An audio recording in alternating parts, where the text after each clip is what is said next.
कायदे आज़म मोहम्मद अली जिन्नाह की ज़िंदगी के आखिरी अयाम से मुतल्लिक़ लिखी गई किताबों और मज़ामीन का मुताला किया जाए तो यह हैरत अंगेज़ बात सामने आती है कि जब कायद अपनी ख़राब सेहत के पेश नज़र जुलाई सन 1948 में ज़ियारत के पुरफ़िज़ा मुकाम पर मुंतकिल हुए तो तब के वज़ीर आज़म लियाक़त अली ख़ान ने वहाँ पहुँच कर जिन्नाह के ज़ाती मुआलिज डॉक्टर इलाही बख्श को इनकी बीमारी से मुतल्लिक़ कुरेदा और फिर धमकियाँ भी दी।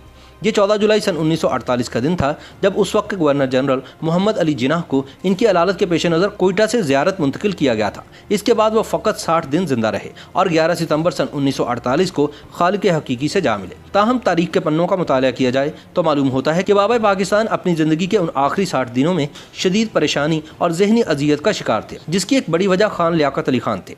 मौरख़ीन लिखते हैं कि ज़ियारत पहुँचने के 2 हफ्ते बाद भी कायदे आज़म की तबीयत न संभली तो 30 जुलाई सन 1948 को इनके तमाम मुआलिजीन ज़ियारत पहुँच गए। याद रहे कि कायद फेफड़ों के कैंसर में मुब्तला थे, लेकिन पाकिस्तान की खातिर अपनी बीमारी को छुपाते चले आ रहे थे। इनके डॉक्टरों के ज़ियारत पहुँचने के बाद अब इनका बाकायदगी से इलाज शुरू होने के इम्कानात पैदा हो गए थे कि उसी दिन एक वाक़या पेश आया जिस पर अब तक खामोशी के पुरअसरार पर्दे पड़े हुए हैं और जो लोग इससे वाकिफ़ भी हैं उनका यही इसरार है कि इस वाक़े को अब भी राज ही रहने दिया जाए। ये वाक़या सबसे पहले मोहतरमा फातिमा जिन्नाह ने अपनी किताब माय ब्रदर में कलमबंद किया था। उन्होंने ये किताब जी अलाना की मदद से तहरीर की थी। इनकी वफ़ात के बाद इसका मसवदा इन कागजात में दस्तयाब हुआ जो अब इस्लामाबाद के कौमी इदारा बराए तहफ़्फ़ुज़ दस्तावेज़ात पाकिस्तान यानी नेशनल आर्काइव्स में महफूज है। इस मसवदे को सन 1987 में कायदे आज़म अकेडमी कराची ने किताबी शक्ल में शाया किया था, मगर इस किताब में से उन पैराग्राफ्स को हज़फ कर दिया गया था जो मोहतरमा ने 30 जुलाई सन 1948 को पेश आने वाले एक वाक़े के हवाले से तहरीर किए थे। मोहतरमा ने अपनी इस किताब में लिखा कि जुलाई के अवाखिर में एक रोज़ वज़ीर आज़म लियाक़त अली ख़ान और चौधरी मोहम्मद अली बगैर किसी पेश की इत्तला के अचानक ज़ियारत पहुँच गए। वज़ीर आज़म लियाक़त अली ख़ान ने डॉक्टर इलाही बख्श से पूछा कि जिन्नाह के मर्ज़ के बारे में उनकी तशख़ीस क्या है। डॉक्टर ने कहा कि उन्हें फातिमा जिन्नाह ने ज़ियारत बुलाया है और वो अपने मरीज़ के बारे में सिर्फ उन्हीं को कुछ बता सकते हैं। वज़ीर आज़म ने इसरार किया कि वह बतौर वज़ीर आज़म गवर्नर जनरल की सेहत के बारे में फ़िक्रमंद हैं, लेकिन तब भी डॉक्टर इलाही बख्श का मौक़िफ़ यही रहा कि वह अपने मरीज़ की इजाज़त के बगैर किसी को कुछ भी नहीं बता सकते।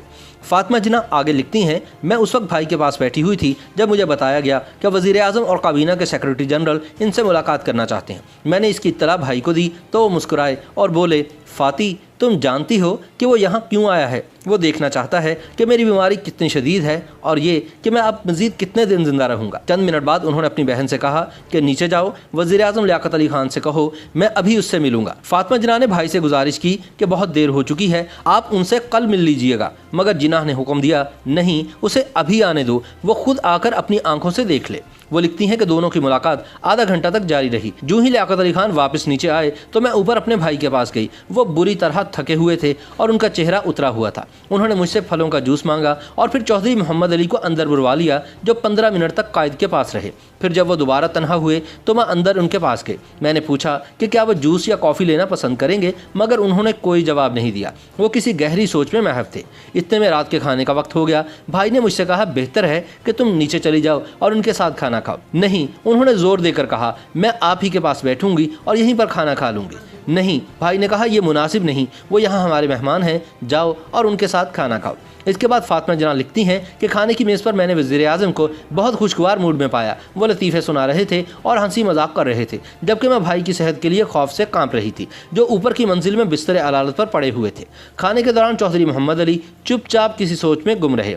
खाना खत्म होने से पहले मैं ऊपर चली गई। जब मैं कमरे में दाखिल हुई तो भाई मुझे देखकर मुस्कुराए और बोले, फ़ाती तुम्हें हिम्मत से काम लेना चाहिए। मैंने अपने आंसुओं को छुपाने की बड़ी कोशिश की जो मेरी आंखों में उमड़ आए थे। 17 अक्टूबर सन 1979 को पाकिस्तान टाइम्स में शरीफुद्दीन पीरज़ादा का एक मजमून छाया हुआ जिसका उन्वान था the last days of the कायदे आज़म। इस मजमून में उन्होंने मुमताज़ माहिर कानून एम ए रहमान के एक ख़त का हवाला दिया। इस ख़त में एम ए रहमान ने उन्हें लिखा था कि डॉक्टर कर्नल इलाही बख्श के बेटे हुमायूं खान ने भी उन्हें इस वाक़े के बारे में बताया था। इस रवायत के मुताबिक कायदे आज़म पर दवा का असर बड़ा मुवाफिक हो रहा था और वो बतदरीज सेहतयाब हो रहे थे। एक रोज़ लियाक़त अली ख़ान कायदे आज़म से मिलने के लिए ज़ियारत गए। वो उनके साथ तकरीबन 1 घंटा रहे।